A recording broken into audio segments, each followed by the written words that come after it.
it's like guys for Adobe, you know. Yeah, They, yeah. yeah. So They still stick to it even though it's subscription. you see, Even though they're paying way more than they ever have.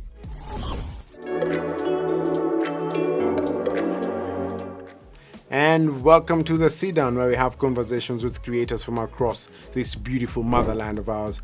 My name is Wambui, a filmmaker and an all-round story lover. And today we are sitting down with Isa Pual, who's an amazing virtual reality producer. He has worked with companies such as Safaricom, EABL, UNICEF, so many of them, I'm not even sure I can finish the list. And today he's here with us to tell us more about how he does what he does. and camera rolling. Okay, bye.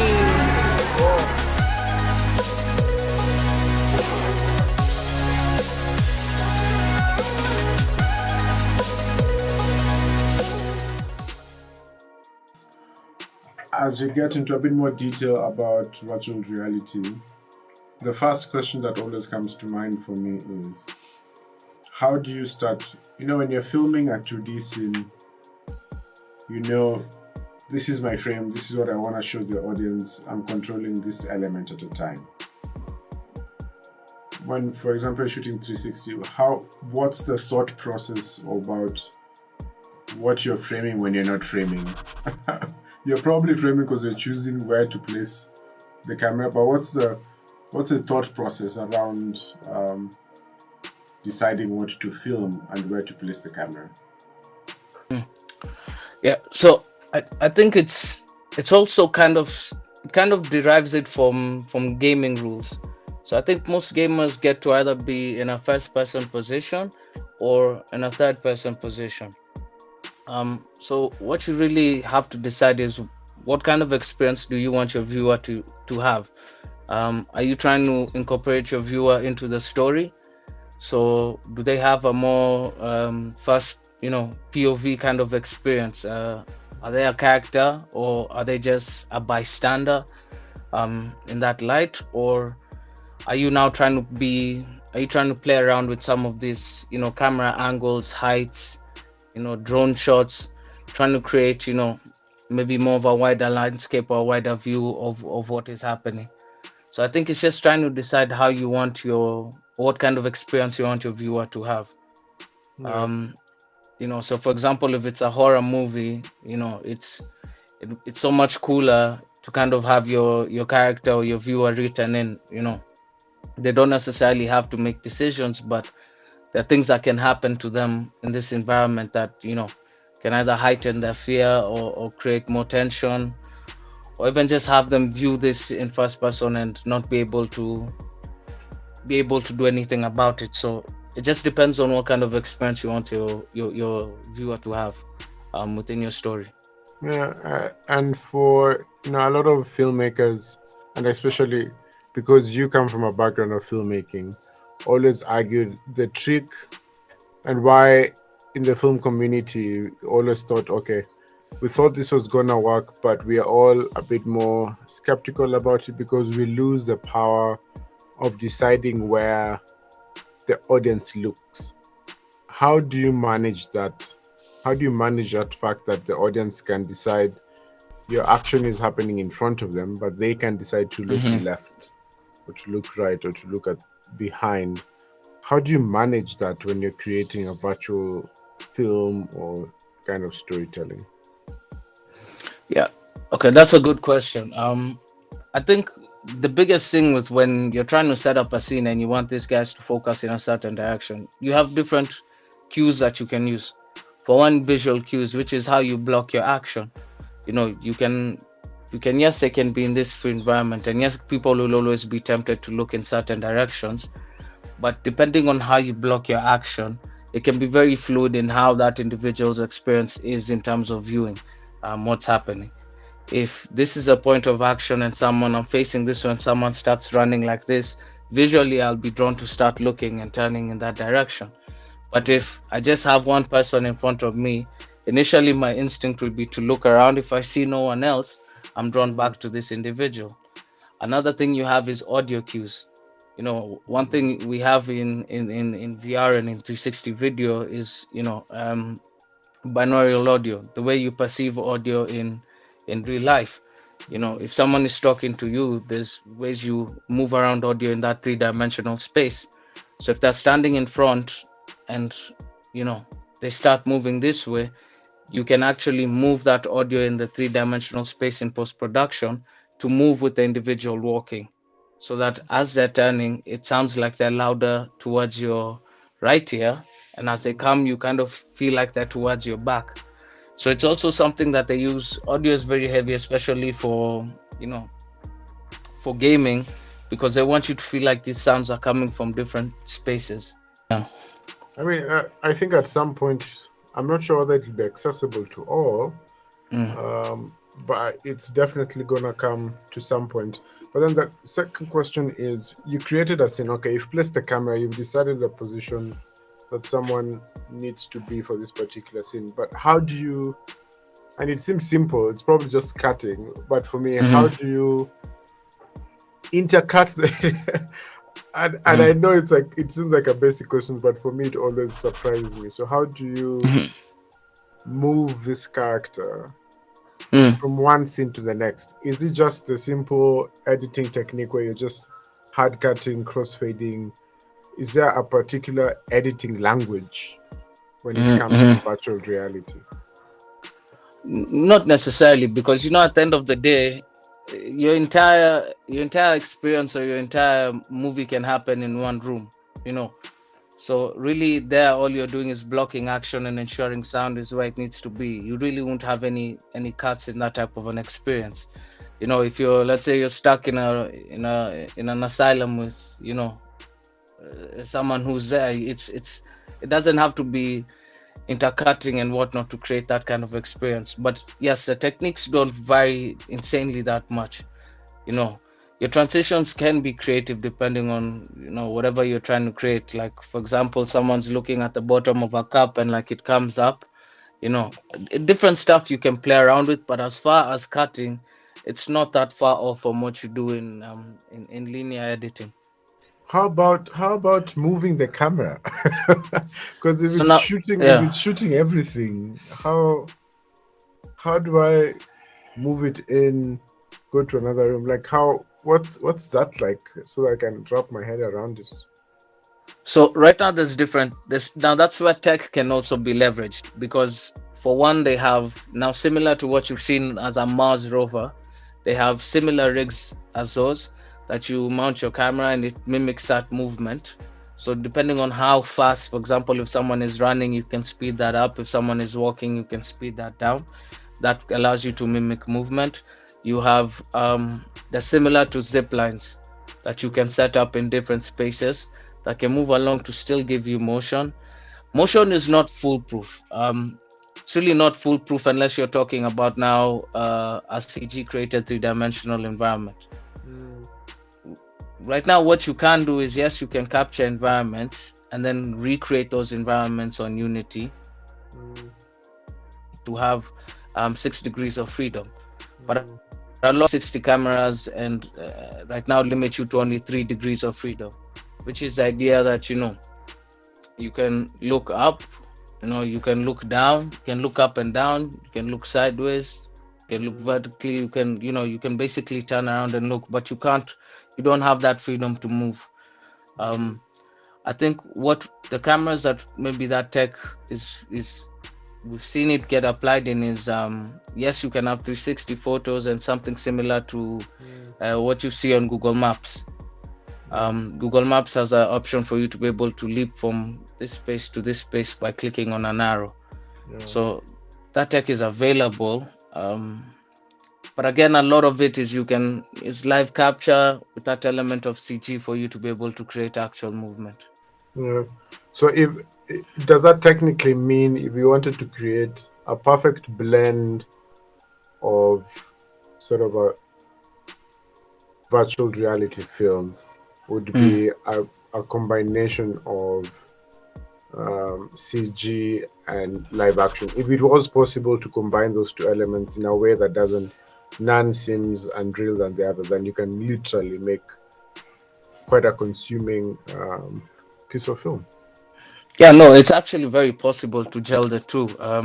We did it on a project we call African Space Makers, and it was really interesting to see how you can live capture scenes even just on green screen and move those into a completely different environment, and still have the viewer be able to interact with that in that environment with different options, because now they've been moved into a CG environment where now you can instill options and give them different options to give them different outcomes to the story, so no one ever has the same outcome if they chose different options.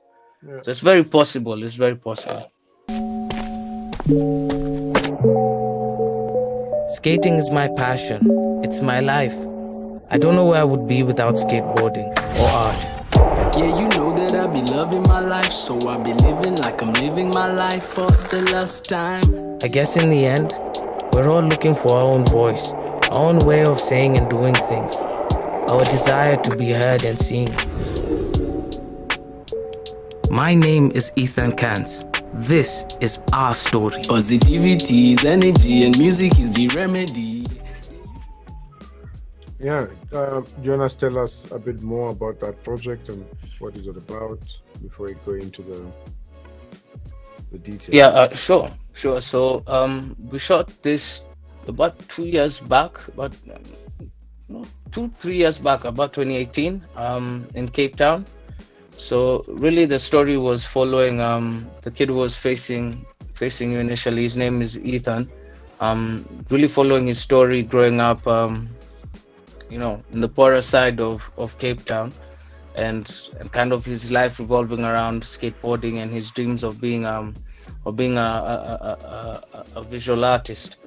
So it just kind of explores that journey between the two, the two cultures, of course. Cape Town having its more affluent side, and also now original individuals who come from Cape Town having been gentrified and pushed out of spaces that they used to once occupy. So yeah, we just follow Ethan's story and his journey, just a day through his life, and how he's trying to skooma to become an artist and a professional skateboarder. So and yeah. How you see with film you can it's not easy as you've described. There's so many layers to think about, but this is like a whole new level in documentary. I would imagine, where yes you have some level of control, but you have lesser control. This is light changing, this is open spaces, this is real life. What's the thought process coming into such a project from a VR perspective? I think we had a lot of perks with this one, because for one, we were able to shoot with a camera that had just dropped. It was a Insta360 Pro 2, and the good thing with this camera, now tech has evolved to the point that you can individually control light coming in from the different lenses and actually match up lighting across the board. So tech has also reached a point that it made it easier for us to be able to shoot in a place like Cape Town, where it can be extremely bright and also extremely dull at certain times. So yeah, I think it was just an advantage of really having a camera that understood light as well. And yeah, I think with every shoot has its different obstacles. At the same time, with 360, you're shooting in a place that's busy. You're shooting in a city, and there's a lot of people moving around, and people are always curious, what is that camera, what is that doing, what does it do, how does it work? So it takes quite a bit of crowd control. But also you keep in mind that you as either the camera operator or the director, you're nowhere near the camera while it's shooting, especially in open spaces. You kind of have to become a master of hide and seek, finding the best place to hide and still be able to view the content as it's unfolding. So yeah, the good stuff is now even the technology allows you to see what's happening in real time. So if anything happens, you can stop your scene. You have a lot more control than we used to have when it came to the cameras.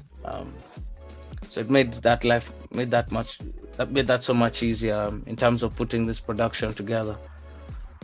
What was the was that? Did you encounter any level of difficulty in the post-production process, in the editing process, and what was that challenge like? I think it's just, I don't know. I think maybe just getting a narrative that flows.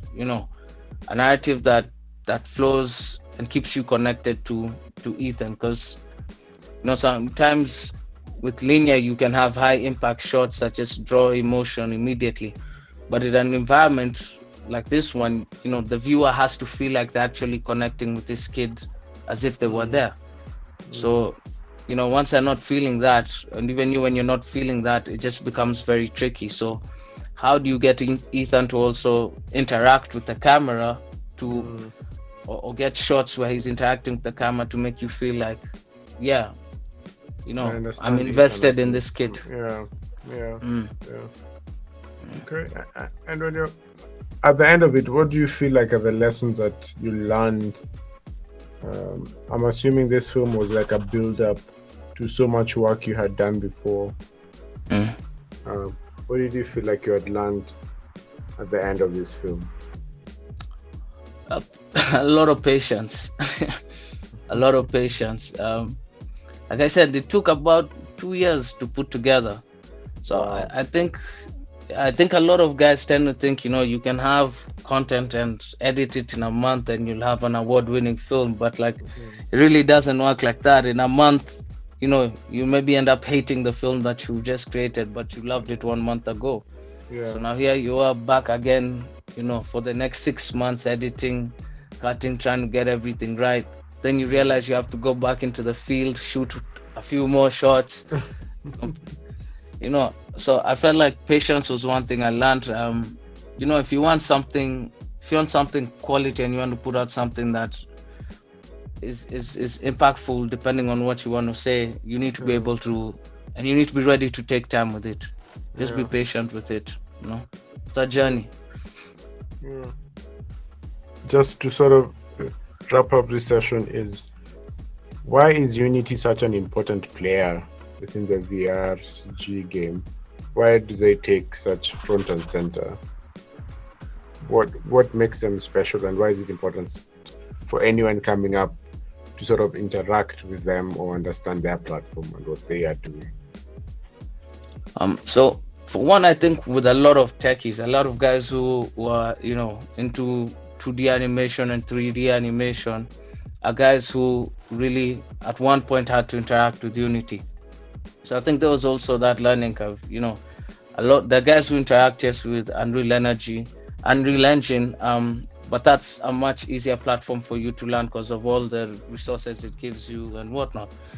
But for that freedom of creation, a lot of guys prefer to go down that Unity pipeline. Now, once VR started becoming a thing, and leveraging also off of, you wanted to create in VR, but you wanted a platform where you can, really create these characters and bring them to life and allow people to have freedom of movement around these three-dimensional objects. So the first place that allowed guys to actually really do that was Unity.